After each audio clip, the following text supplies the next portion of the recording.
All right, everyone. So welcome to our Wednesday on the Stoop today. I'm really excited, as always, about all of our sessions. And I just want to introduce those of you who might not know what Wednesdays on the Stoop is to sort of the concept that we have. So every Wednesday from 4 to 5 p.m. EST, we offer this time where you can be part of the community. You can try something new for your writing. You can just sit with your work. And we really like this to be something where people can explore, enjoy, and have fun, which I think is exactly what we're going to do today. And I think we really can just jump straight into it. So I'm going to introduce Gina Myers, and then I'm going to give her the floor. So Gina Myers' most recent book, Some of the Times, was published by Barrelhouse in October 2020. She's the author of 2 other full-length poetry collections, A Model Year in 2009 and Hold It Down in 2013, as well as several chapbooks. In addition to poetry, she has published essays, reviews, and articles for a variety of publications, including Hyperallergic, Frontier Psychiatrist, Fanzine, the Rumpus, and the Poetry Project newsletter. So thank you so much for being here, Gina. I'm going to pass it over to you. And for all of you who are here, I'm also going to throw some links in the chat to our future sessions in case you're interested. But take it away, Gina. Thank you so much, Ishani, for that. And thank you to Blue Soap for putting these Wednesdays on the Stoops together. I'm really excited to be here. What I'm going to present today is a part of a longer workshop I usually run. And so we're going to try to go through kind of a lot. So I'm just going to jump right in. I usually like to go around and meet everyone, but since it's just an hour, I hope people will say hi in the chat. So let me share my screen.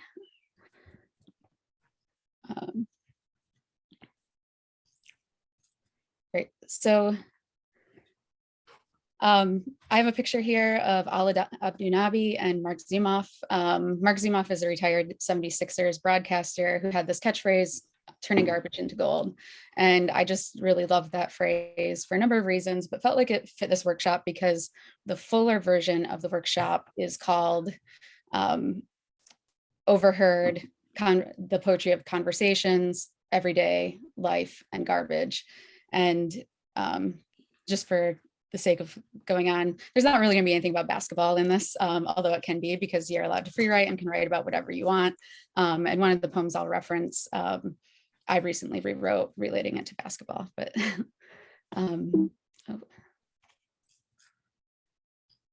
sorry, my screen's not letting me advance. I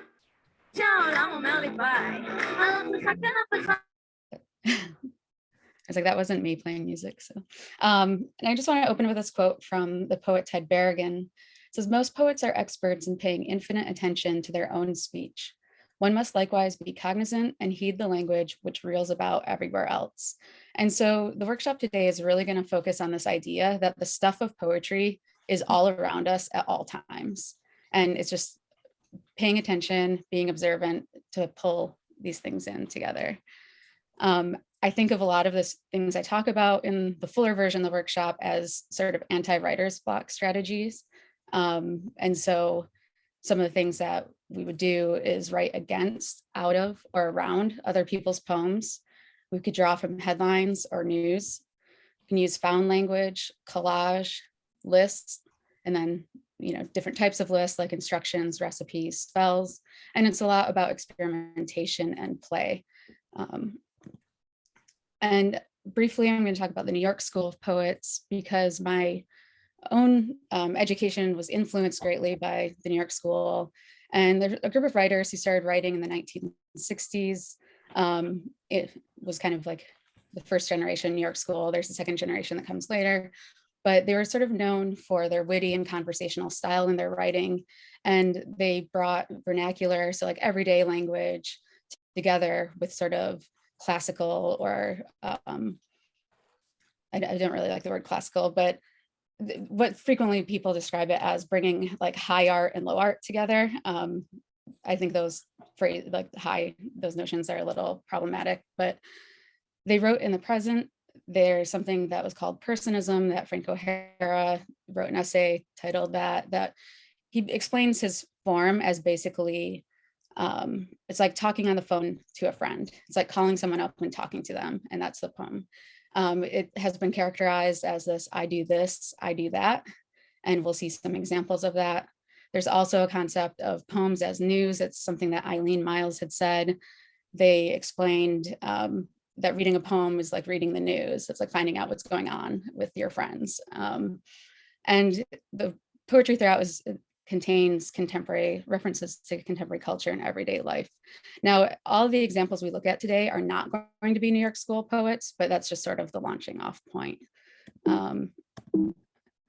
Sorry, having problems navigating. Okay, I'm gonna stop sharing that because it won't let me advance any further. I think I just had a quote from the Poetry Foundation. Okay.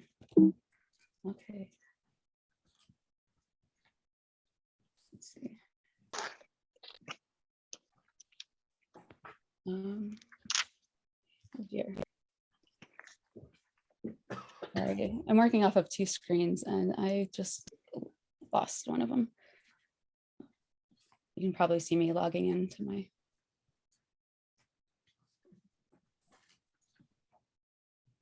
I don't know why.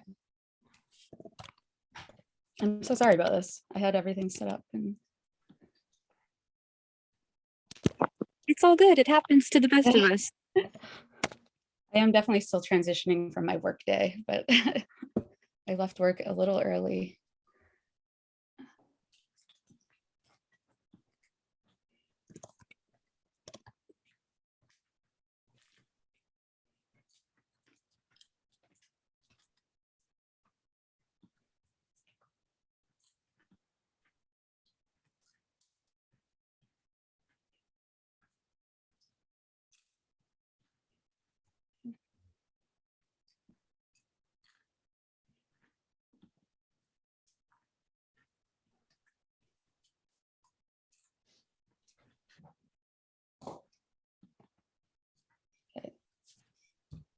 So hopefully, are you all seeing a Google document that's opening called Poetry Samples? Yes. Okay, great. Yeah, I'm not able to see what you're seeing, so I hope it's okay. All right, so sorry about that. Thank you in the chat. So we're going to jump in with a poem by Frank O'Hara, who was one of the first generation New York School poets, and he frequently titled his poems just poem. Could I have a volunteer if someone wants to use the raise hand function to read the poem? All right, Amy Beth.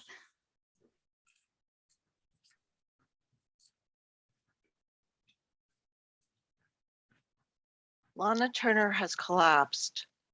I was trotting along and suddenly it started raining and snowing, and you said it was hailing, but hailing hits you on the head hard. So it was really snowing and raining, and I was in such a hurry to meet you, but the traffic was acting exactly like the sky. And suddenly I see a headline, Lana Turner has collapsed. There is no snow in Hollywood. There is no rain in California. I have been to lots of parties and acted perfectly disgraceful, but I never actually collapsed. Oh, Lana Turner, we love you, get up. Right. Thank you, Amy. So this is probably one of O'Hara's most famous poems, and it does a good job of illustrating the sort of 2 different things. And it's one, the sort of I do this, I do that. And so the poem opens, although it reveals the news in the first line, Lana Turner has collapsed, opens with a description of the poet moving through the day. I was trotting along, here's what the weather was like. I'm going to meet a friend, the traffic's a mess. And so, and just the way that there's not punctuation, things aren't jammed, run together, you sort of get a sense of the frenzied feeling that the poet is in, until they suddenly hit the line in all caps, which comes a little later in the poem, Lana Turner has collapsed. And it just, for people who might not know, Lana Turner was a movie star, sort of from classic Hollywood, and someone whose life was really well documented. So in the newspapers all the time, hence if she fainted, it was in the newspapers, and the newspaper catches his, catches his attention. And then there's a shift that comes after that, right? So the sort of hurriedness that's predates the seeing the headline, Lana Turner has collapsed, shifts and the attention goes elsewhere. And so we're gonna look at 2 poems that are written inspired by this poem and do very different things with it. The next one is by Wendy Trevino. And let's see.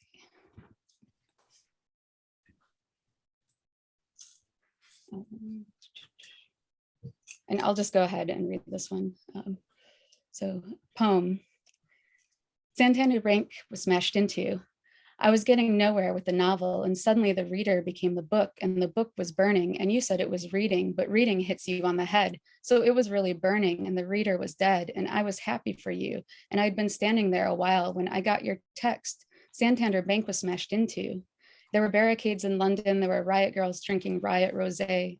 The party melted into the riot, melted into the party, like fluid roadblocks and gangs and temporary autonomous zones, and everyone and we all stopped reading.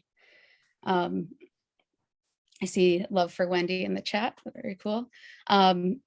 So we see here how the poet took what Frank O'Hara did and replicated the form in some ways, right? It starts with the newsline. The newsline appears again later. There's other hints of like being hit on the head, and the structure that repeats after the headline here. There were barricades, there were riot girls.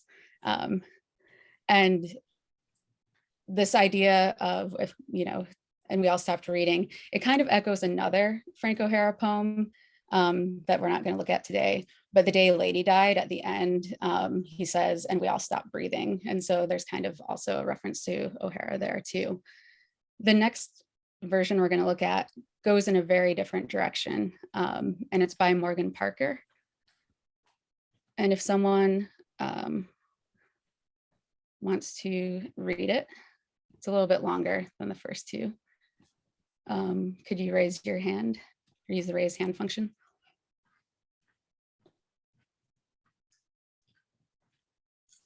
All right.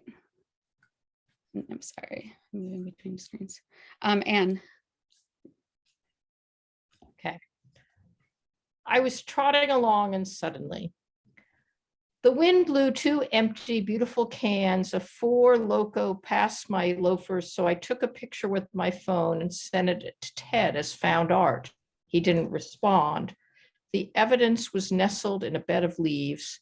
I was in no hurry to grow older and understand you, so I stopped to watch a mysterious car being towed, leaned against 3 swooning bikes like a casual Dalmatian.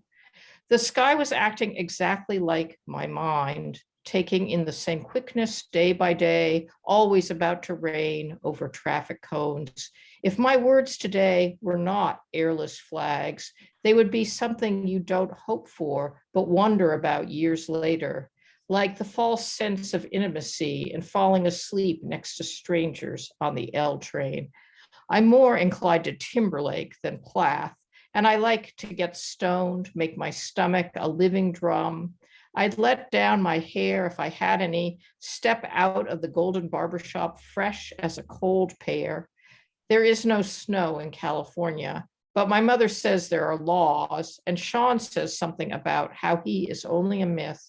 I am at parties acting perfectly a fool. Past my cheek, the wind blew some soil resurrected from a pale flower pot. Then I ate a hot dog for lunch, which was better than I expected. Thank you. So in this one, it's the title, I was trotting along and suddenly, that's the second line in the Frank O'Hara poem. And then it's just everything sort of goes from there. And here we get a good example of, a walking around poem. I do this, I do that. So the person moving through their day, but there's also a few signposts throughout the text beyond the title that it is referring to the Frank O'Hara poem. And so we have a reference to the weather. And the weather was frequently referenced in New York School poems. You could kind of do the time of day, the weather, and maybe name a friend, or kind of common things that would happen. And we get, the name of a friend here. We also get an address. I didn't mention it before, but in the first two poems, there's a you. I was walking to meet you. You said this. You texted me. And there's a few other things. Obviously, I'm at parties acting perfectly a fool. Says the Frank O'Hara line is, I've been to many parties and acted perfectly disgraceful. And I just want to point out this one line break because I think it's so great. It's these two lines. I was in no hurry to grow older and understand you, so I stopped, which then says to watch a mysterious car being towed, but it feels like it's saying I stopped growing older, stopped my attempt to understand you. We're gonna look at one more poem that, also one thing that this one does is it doesn't use the news. It doesn't have a headline in it. The next poem we're gonna look at moves totally away from Frank O'Hara's reference point. It's a lyric poem by the poet Molly Brodak, and it uses the concept of news in a very different way. And ultimately, it's the title that does a lot of work to frame the poem. And so if someone else would like to read, this is a short one again, please raise your hand.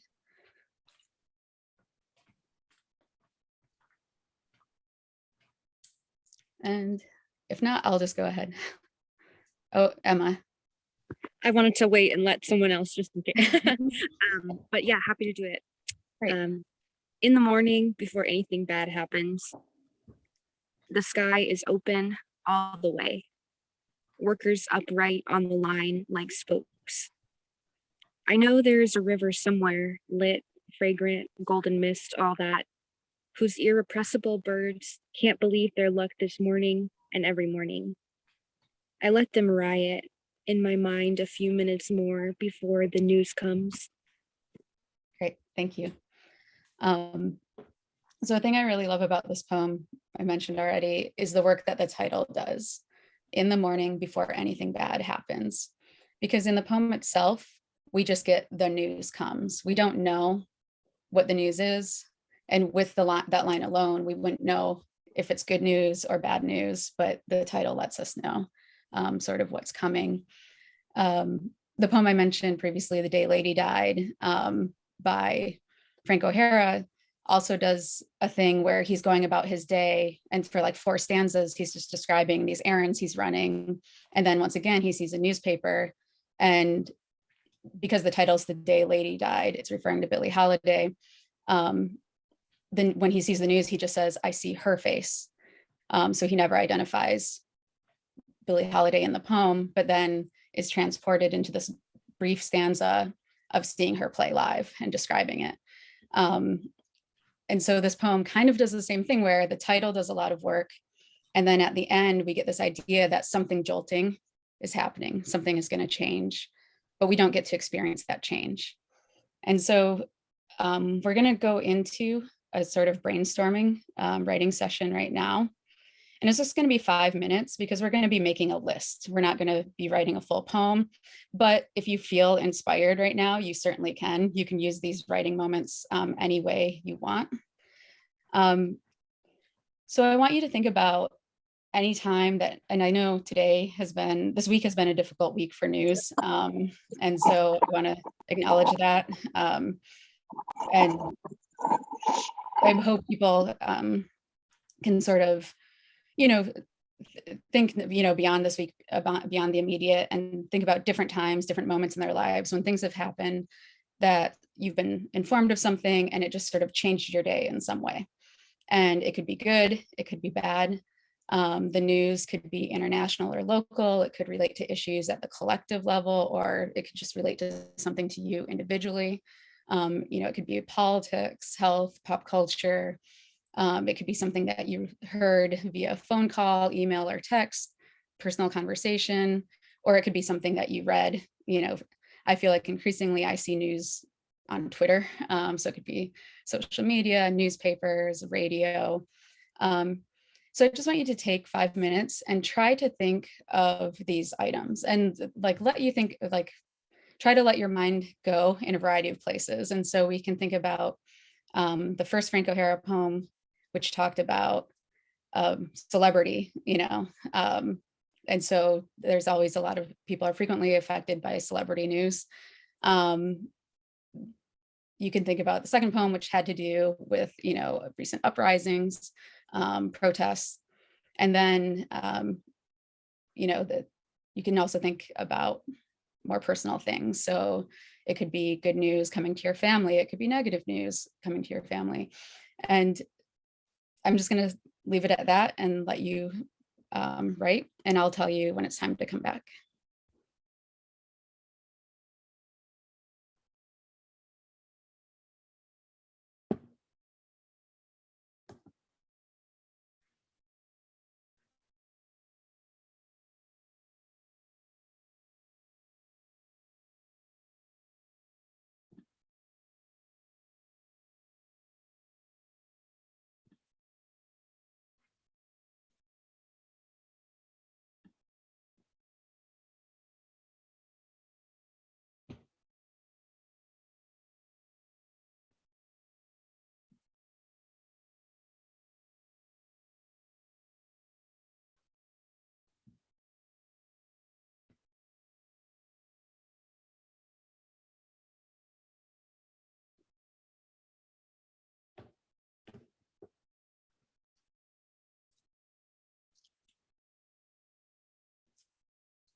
All right, and I'll have everyone, if you're still writing, finish up what you're writing.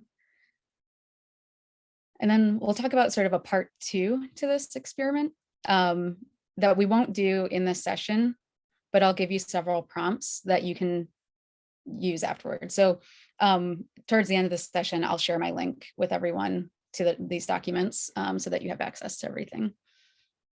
So thinking about what you just compiled, and actually, if people are willing to, if you feel comfortable sharing any items, 1 or 2 things that you came up with in the chat, it'd be great to see some things.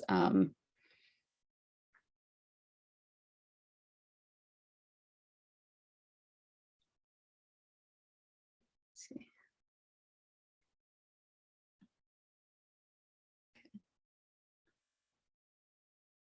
I definitely sort of stuck on the celebrity thing and was thinking about, the day Prince died. I remember very clearly. So we have images of the orange sky in California. Yep. Slow news of climate change.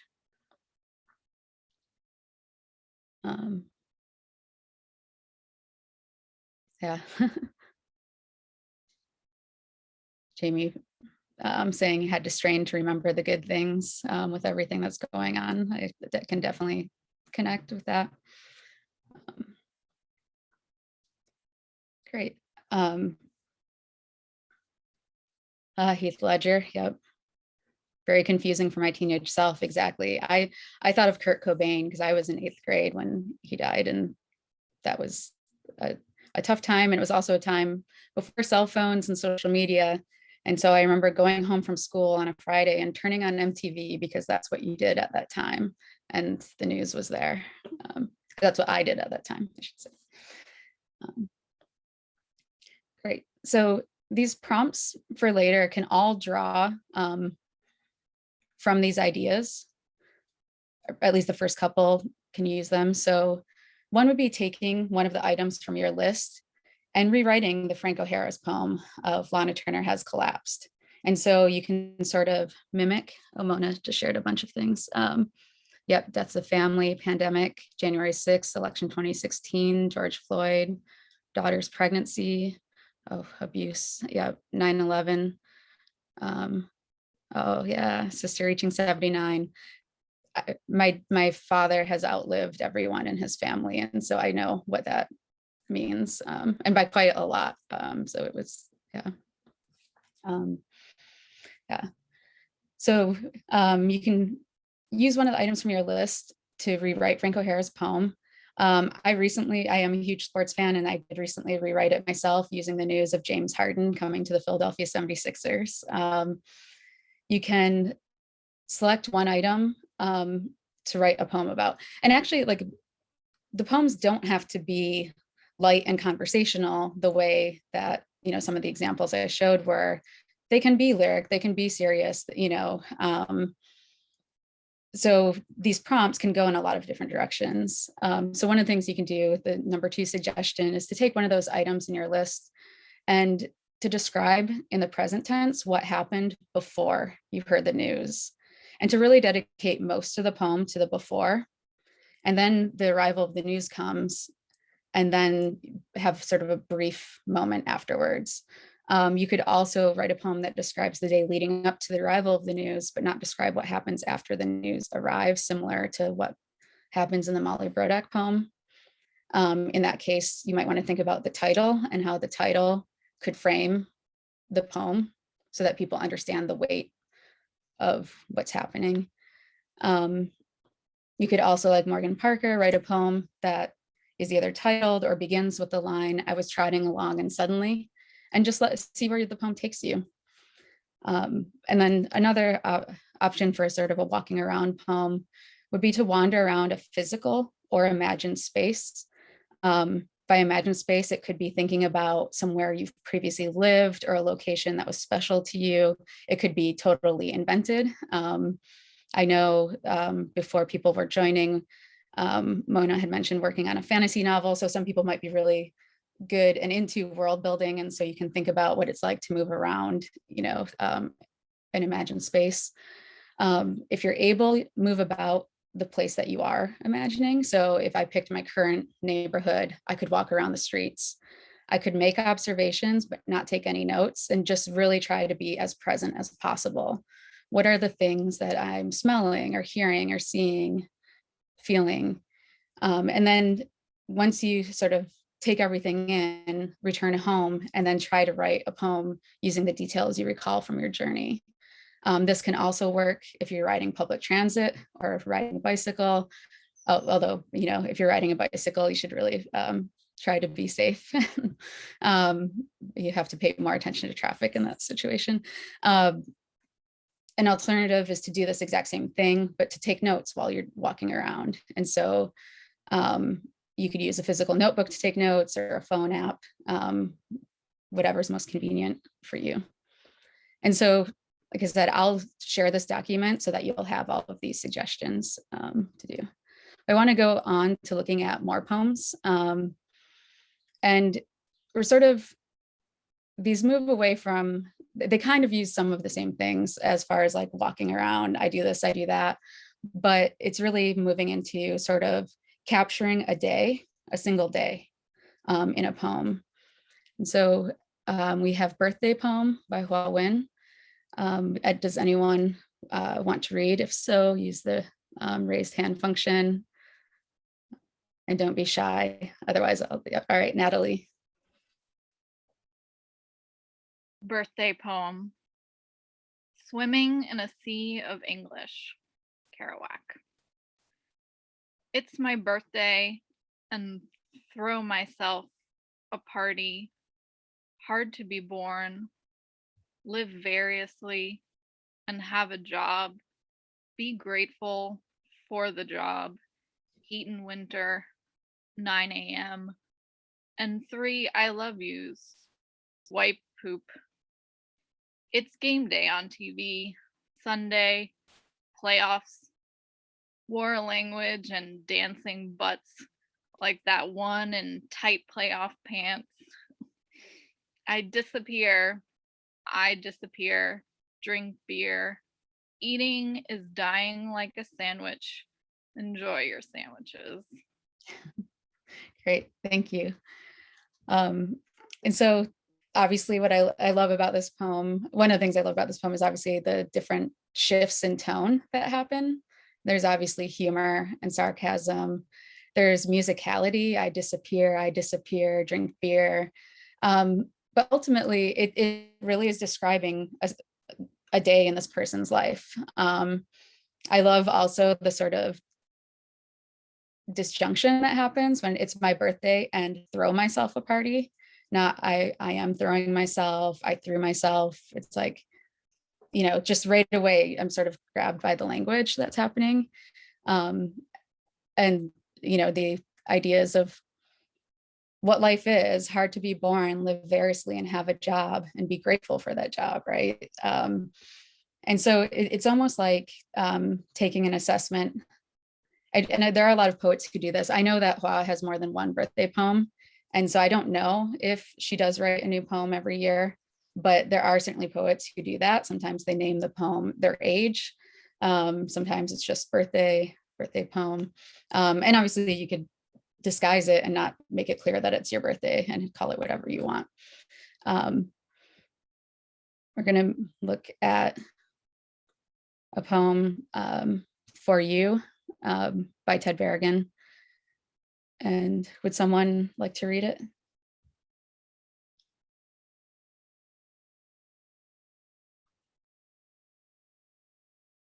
Okay, I will take this one.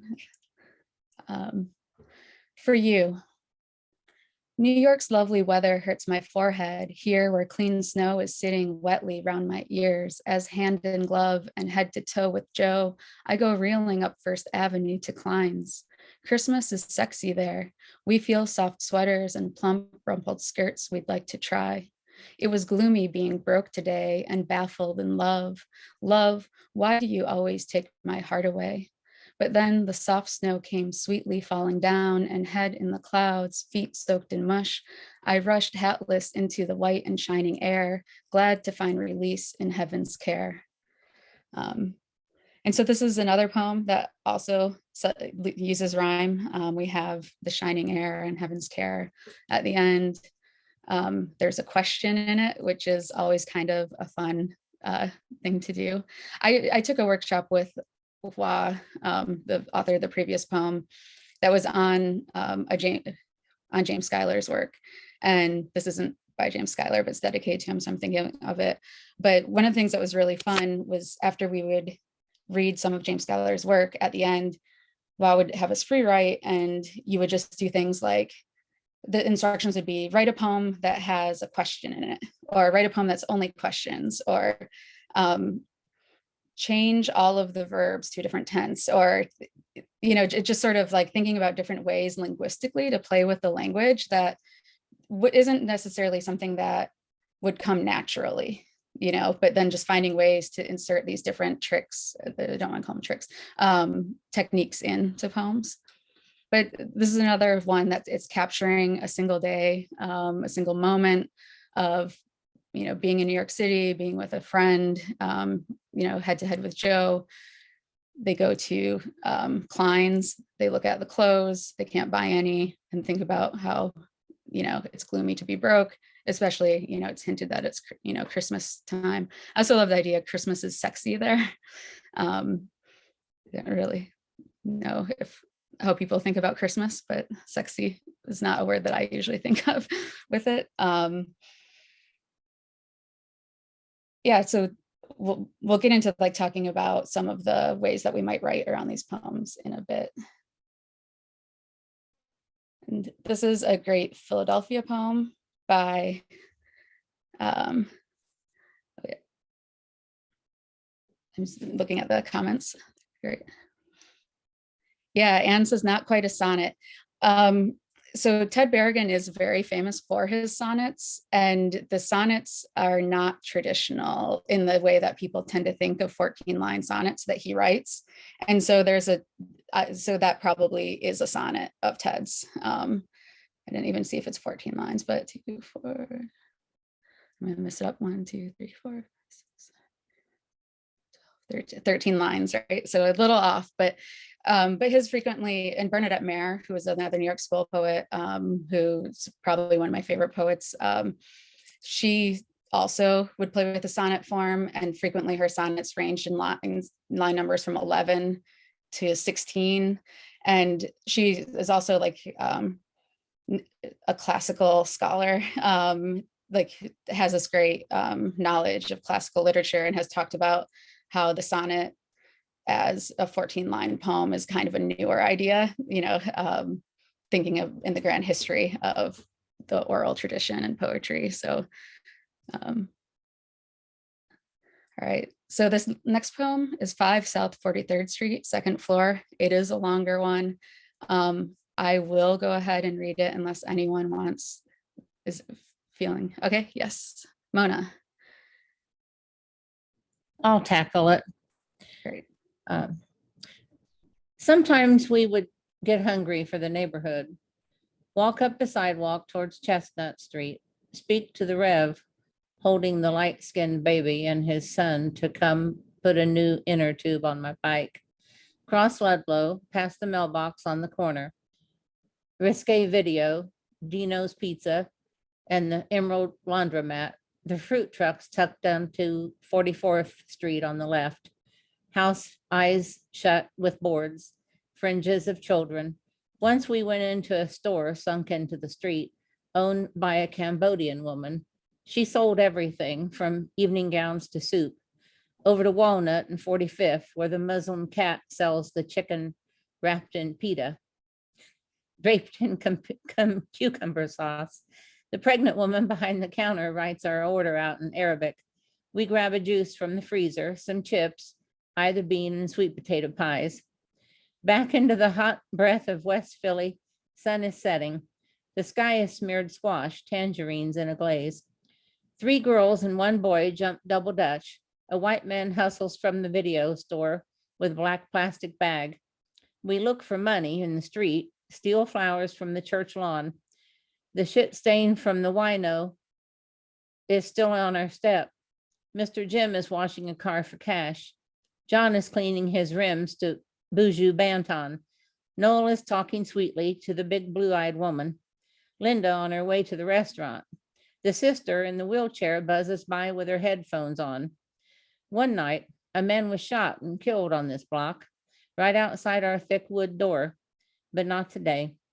Today is one of those days to come home from walking in the world, leave the windows open, start a pot of black beans, smoke some Alice Coltrane, cut up some fruit, toenails, hold on to the moment as if time is taking your blood pressure.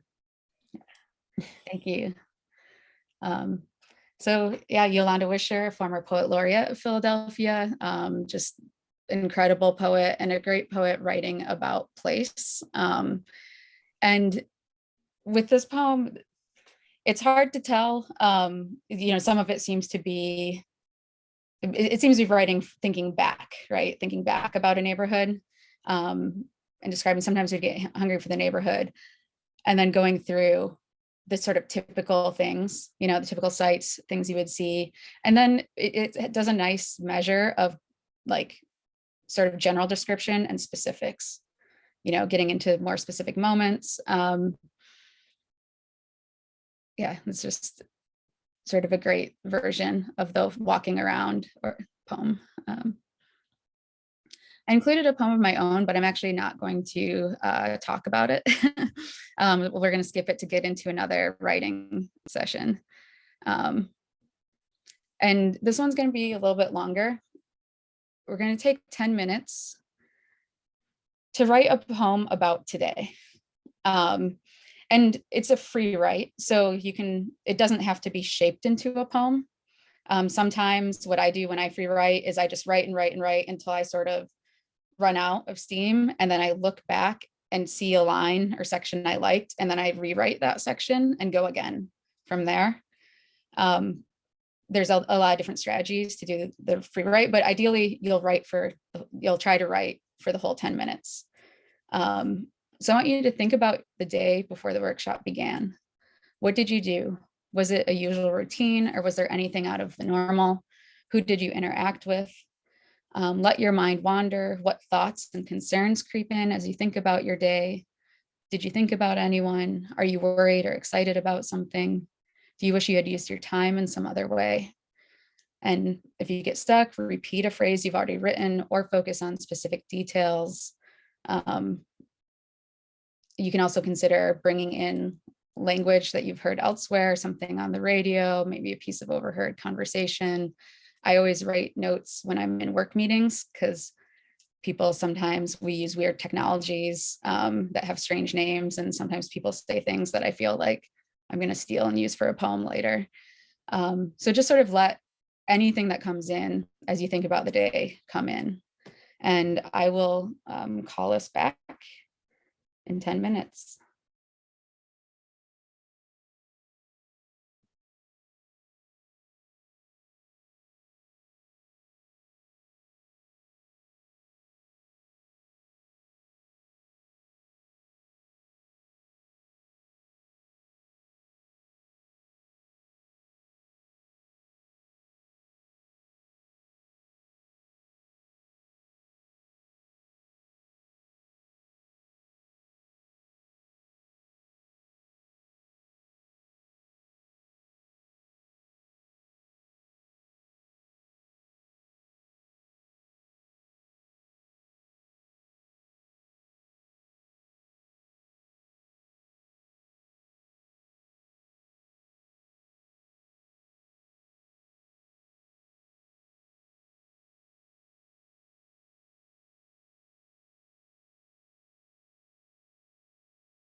All right, and I'm going to call us back a little bit early, just because we're getting closer to 5 o'clock.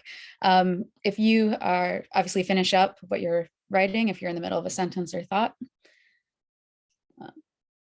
I just shared in the chat a link to the document that has these sample poems and prompts in it. And I'll go through it more because there's more stuff at the end to show. But the prompts coming up are, this first one is to revisit this free write. So if you have time, it'd be really cool if, like, once this ends, you have time to jump into it, but obviously you can revisit it at any time. It could be a week from now, a month from now, a year from now, but revisit your free write and pull from it the lines, ideas, phrases, or words that stand out the most to you. And you could either try to see if they fit together, if you just isolate those lines, how they work together in a poem, maybe similar to what the birthday poem we read, how it just pulled select details throughout the day. Or they might be jumping off points to write different poems. And maybe it even is more than one poem. Maybe one line creates one idea, another line creates a different idea, and so on. Some ideas for working with this text again is to, I have a tendency to, when I write, to be kind of general. So I might use the word birds instead of something more specific. So you can go through and look at the nouns you use and see if they can be more specific. You can look at the verbs. Can the verbs be more active? You can make sure everything is in the same tense. Like, it's great when it's in present tense, just to feel like you're in the poem. You could add a proper name to the poem by directly addressing a friend, family member, acquaintance, kind of like in the Ted Berrigan poem where he says he's with Joe. You could address it to a you. And you can insert a rhymed or musical line, like Qua did with I drink beer, I disappear. And so those are just some ideas for revision, but these could go in a lot of different ways. Another suggestion is to begin to keep a notebook, could be paper or phone app, where you write down random images, overheard phrases, and other details from throughout your day. And just let those accumulate over time. And then as they accumulate, maybe, depending on how much you collect, you could say every 3 months, go back through that notebook and begin to pull from it these different lines or phrases that really strike you. And you might even want to consider taking those lines and writing them on note cards. You can shuffle them that way, reorder them, just sort of play with what they might look like if they come together. You can also grab those lines and write in between them, add on to them. And another prompt, each year on your birthday, make time to write a poem if possible. So similar to what Hua Win does. One thing that we're not going to have time, obviously, to get to today is talking about list poems, but I find list poems super generative for writing. If I'm in part, they're just fun to think. I sort of begin by thinking about titles of list poems I would like to either read or write. So I have a whole list of sample list poems for you here that you can go through and read on your own if you want. One of the Yolanda Wisher says she's written 2 poems, list poems. Yep, sucker for a good list poem, me too. My most recent book actually begins and ends with list poems. I didn't realize how often I write them, but this Yolanda Wisher sample has a prompt from Yolanda. It's a video where she talks about the poem Heather Wore Her Sadness. Yeah, Jamie's commenting the Ross Gay poem, Catalog of Unabashed Gratitude, is an incredible poem. This is a video of Ross reading it. It's about 15 minutes long, and it's just one of the most heartwarming, generous, like your spirit just feels good listening to Ross read that work. So there are samples there. And then there are a list of prompts that are relating to list poems. And so you can use them or not. Like everything you can do here, you can use, and you can do variations on everything. Yeah, Morgan Parker's Matt, that I saw Morgan read that and it was incredible. Let's see. oh, this got a little off. And I know that this workshop was called Turning Garbage into Gold, and I never really got into thinking about the garbage part. There's some ways I think of garbage very lovingly. I think of things like we compost, we recycle, don't really throw a lot of things out.